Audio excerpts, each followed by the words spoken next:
To you and you for inviting us. మమ్మల్ని పిలిచి చక్కగా మాకు భాగ్యం, మనందరికీ భాగ్యం ఈరోజు నామా చాంట్ చేయడానికి. ఈ సమయంలో మనం ఏమైనా చేసి ఉండొచ్చు, మెమోరియల్ డే వీకెండ్ అయ్యి. బట్ ఈరోజు మనం చేసేది మహామంత్ర అంటాం. హరే రామ రామ రామ హరే హరే, హరే కృష్ణ కృష్ణ కృష్ణ హరే హరే. ఇక్కడ నేను బ్యూటిఫుల్ కృష్ణని చూశాను. సో చెప్తారేంటంటే కృష్ణ అనే అన్ని అవతారమ్స్ తీసుకున్నాం. భాగవతంలో చెప్తారు కృష్ణ అనే వామన అవతారంగా వచ్చారు, వరాహ అవతారంగా వచ్చారు, నరసింహ అవతారంగా వచ్చారు, చాలా అవతారాలుగా వచ్చారు. తర్వాత కృష్ణ, రామ. ఎందుకు ఈ అవతారాలు రావాలి, ఎట్లా ఈ అవతారం అసలు వస్తుంది? ఆయన అంతటా ఆయనే తీసుకుంటారు అవతారం. అవసరం లేదు కదా కృష్ణకి. ఎందుకు? ఈ మొత్తం సృష్టిని సృష్టించింది ఆయనే. అట్లాంటప్పుడు ఆయన ప్రకారంగా ఈ సృష్టి నడుస్తున్నప్పుడు ఆయనని కిందకి వచ్చి ఒక్కొక్క యుగంలో ఆ జనాల్ని ఆదుకోవాల్సిన అవసరం ఏముంది? అవసరం లేదు కదా. కానీ ఎందుకు వస్తారంటే ఒక్కొక్క అవతారం దానికి ఒక ప్రేరణ కావాలి అంటారు.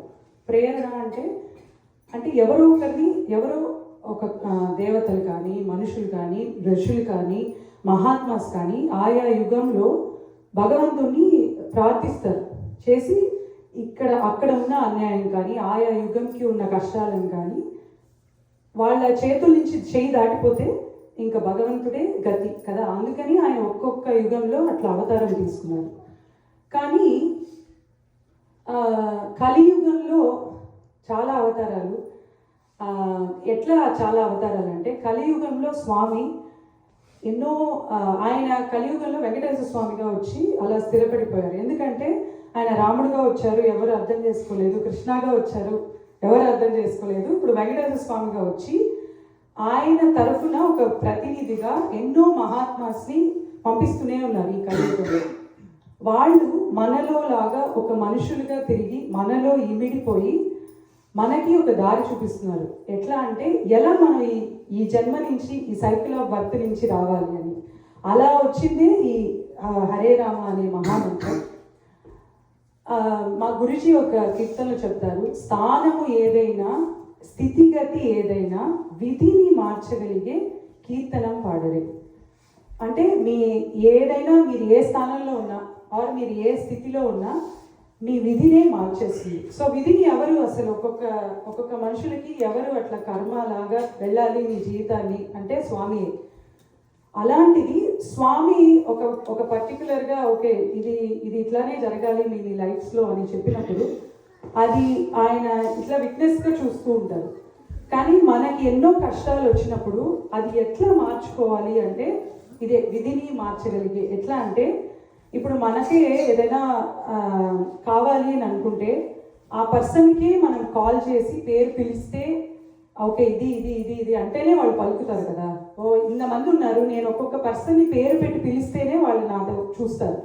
అలా స్వామి కృష్ణ అని పిలిస్తే కానీ మీ సైడ్ అసలు తిరగని కూడా తిరగదు. మన సైడ్ అసలు తిరగదు ఆయన అసలు మన లైఫ్లోనే ఇంటర్ఫియర్ అవ్వరు. సో అందుకని ఏంటంటే ఎన్నో నామాస్ ఉన్నాయి. బట్ ఈ కలియుగంలో మహామంత్ర అనేది ఒక మహా అంటే గొప్ప మంత్రం. దీనికి నియమాలు ఏమీ ఉండవు, ఇది ఎప్పుడైనా చాంట్ చేయొచ్చు. సో ఈ ఒక మహామంత్రాన్ని పట్టుకుని మీరు పిలుస్తూ ఉంటే స్వామి తప్పకుండా మన సైడ్ తిరుగుతారు. చాలా చాలా స్టోరీస్ మనం చూసాము. సో బీర్బల్ కూడా ఒకరోజు బీర్బల్ని అడుగుతాడు అక్బర్, ఏంటంటే ఎప్పుడు నువ్వు కృష్ణనామమే జపం చేస్తుంటావు, సో నీకు ఏ నమ్మకం ఆయనే వచ్చి నీకు పలుకుతారని, ఆయనే నీకు అన్ని కష్టాల నుంచి రక్షిస్తారని నీకేంటి అంటే అప్పుడు ఆయన ఏం చెప్పరు. అప్పుడు సరే ఒకరోజు యుద్ధానికి బయలుదేరుతుంటే ఆ రోజు యుద్ధం అయిపోతుంది. సో సాయంత్రం అందరూ పడగల్లో పోతూ ఉంటారు బోట్స్లో. ఆమెను సడన్గా ఈ బీర్బల్ వాళ్ళ కొడుకుని తీసుకొచ్చి ఆ నదిలో వేసేస్తారనమాట. అంతే ఇంకా అక్బర్ దూకేసి నా కొడుకుని వేసేసాడే అని ఆయనే దూకి ఆయన రక్షిస్తాడు. చూస్తే ఇక్కడ కొడుకు కాదు, బట్ జస్ట్ బీర్బల్ చూపిస్తున్నాడు ఏంటంటే నువ్వు అన్నావు కదా నన్ను కృష్ణానే వచ్చి కాపాడుతాడని, సో ఎప్పుడైతే ఇప్పుడు ఇంతమంది నీకు సైన్యం చుట్టూ ఉన్నారు, కానీ నీ కొడుకుని పడేస్తే నువ్వే వచ్చి కాపాడుకున్నావు కదా, అలానే కృష్ణ భగవంతుడు.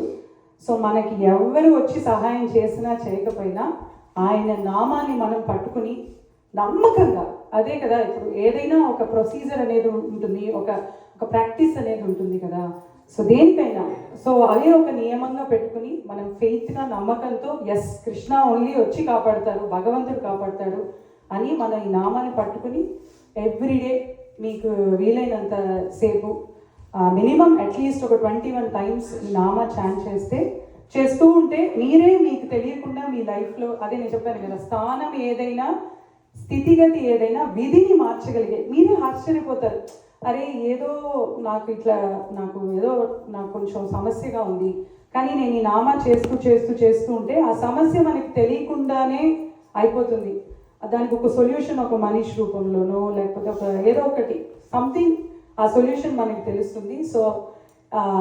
సో మా రిక్వెస్ట్ ఏంటంటే ఈరోజు దట్ ఇక్కడ ఉన్న ప్రతి ఒక్కరు ఇంక్లూడింగ్ కిడ్స్ ప్లీజ్ ఈ నామాన్ని పట్టుకోండి.